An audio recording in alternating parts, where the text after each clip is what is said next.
Formal nang pinasinayaan ng Philippine National Railways o PNR ang Libmanan at Lupi Station kahapon September 17. Batay sa ulat, 200,000 pesos ang inilaang pondo para sa pagsasaayos ng Lupi Station, habang 7 million pesos naman ang inilaang pondo para sa konstruksyon ng Libmanan Station na parehong natapos ngayong buwan. Ayon kay PNR Chairman Michael Macapagal, ang mga istasyong ito ay pagpapatunay ng kanilang pagtalima sa utos ni Presidente Bongbong Marcos na gawing maayos at maginhawa ang serbisyo ng PNR para sa mga commuter. The main objective is really to follow the President's SONA speech, whereby he mentioned na gusto niya na diretso ang linya from Calamba, Laguna to Quezon, Quezon to Bicol. And dito sa Bicol, dinadagdagan na namin dahan-dahan ang mga istasyon.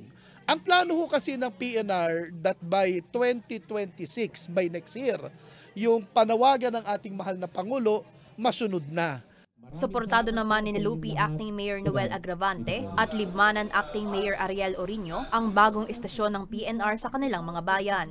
Naghihintay po kami, kumbaga magkakaroon ng proper coordination ang LGU. So kanina sa message ko sinabi ko na anumang support na pwedeng i-extend namin sa PNR, nandun lang po ang local government unit of Lupi.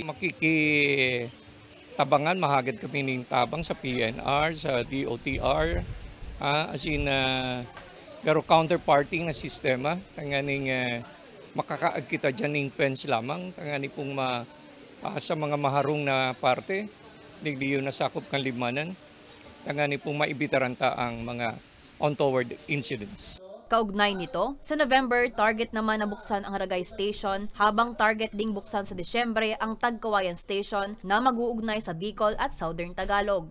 In the next few months, ang expansion ni PNR will be going north. Yung namin target is Tagkawayan, yun ang pinaka-ultimate target.